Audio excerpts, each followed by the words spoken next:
नमस्कार साथियों।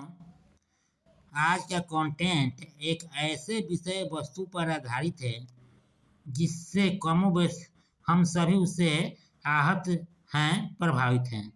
आज के दौर में जिसे चुगलखोर कहा गया है, चुगलखोरी का काम आज से नहीं बल्कि अनादिकाल से ही चला आ रहा है। नारद बाबा अपने जमाने के महान चुगलखोरों में उनको जाना जाता था। चुगलखोरी के लिए वे तीनों त्रिलोक में प्रसिद्ध थे, लेकिन कोई जानकर भी उनका कोई बाल बांका नहीं कर सकता था, क्योंकि उनके पीछे एक लंबा बांस था।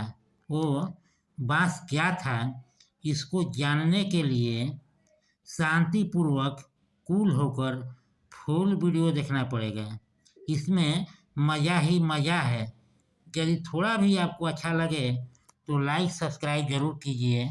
एक सवाल, मैं एक दिन के अंतराल पर अपने चैनल पर शाम को 7 बजे वीडियो अपलोड करता हूँ, जिसमें एक गद्य तथा दूसरा पद या कविता पर आधारित होता है। कंटेंट जो सुनेंगे उसका शीर्षक है चुगली करना भी एक कला है। चुगली का रोग आज से नहीं बल्कि अनादिकाल से है। नारद बाबा अपने जमाने के महान चुगलखोरों में गिने जाते थे। चुगली करना उनका अपना निजी शौक था। बगैर चुगली किए उनका मन स्थिर नहीं रहता था, इसलिए अपने लोक में एक दूसरे की चुगली कर हमेशा लड़ाने भिड़ाने का कार्य करते रहते थे। उनको ऐसा करने में बड़ा मज़ा आता था। पकड़े जाने पर उनका कोई कुछ कह नहीं सकता था, क्योंकि उनके पीछे एक लंबा बांस था। वे ब्रह्मा जी के पुत्र जो थे।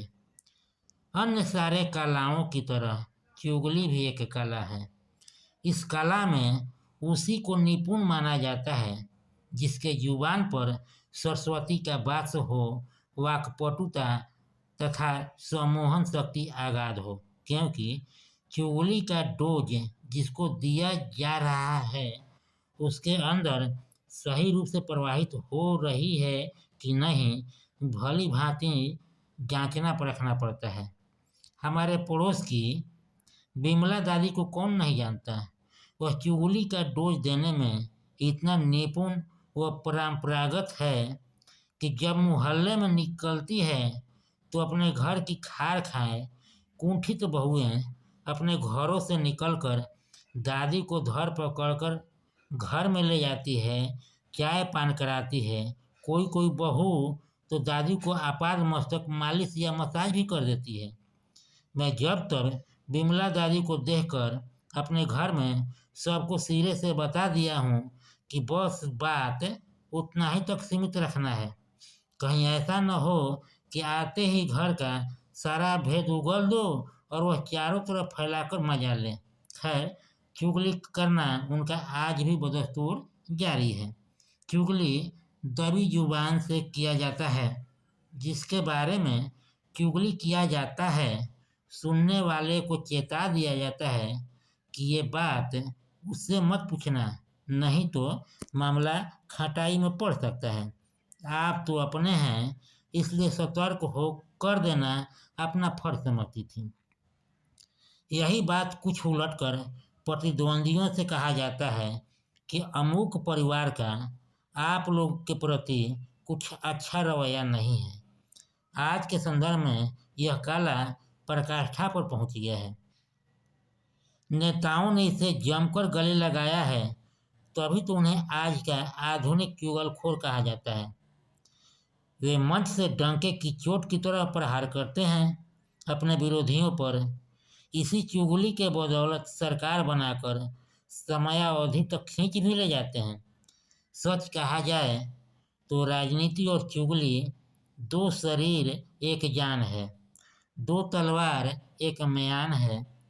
यही एक ऐसी कला है जिसके लिए अब तक किसी तरह का स्कूल या इंस्टीट्यूट नहीं खुला है, क्योंकि हमारे देश में यह कला कमोबेश सभी में पाई जाती है। यह कला भारतीय में भारतीय माहौल में इस कदर घुल गई है जैसे अमृत में विष। कंटेंट समाप्त हुआ। एक बेहद जरूरी सुझाव, आप पर किसी प्रकार का नहीं है दबाव, आपका और मेरा बना रहे मधुर व्यवहार। तो इस कॉलम को कीजिए पूरा, क्योंकि लाइक सब्सक्राइब किए बिना संबंध रह जाता है अधूरा। लाइक सब्सक्राइब करके कीजिए इसको पूरा। एक बार फिर से आप सभी को तहे दिल से नमस्कार। मेरे चैनल को देते रहिए भरपूर प्यार दुलार।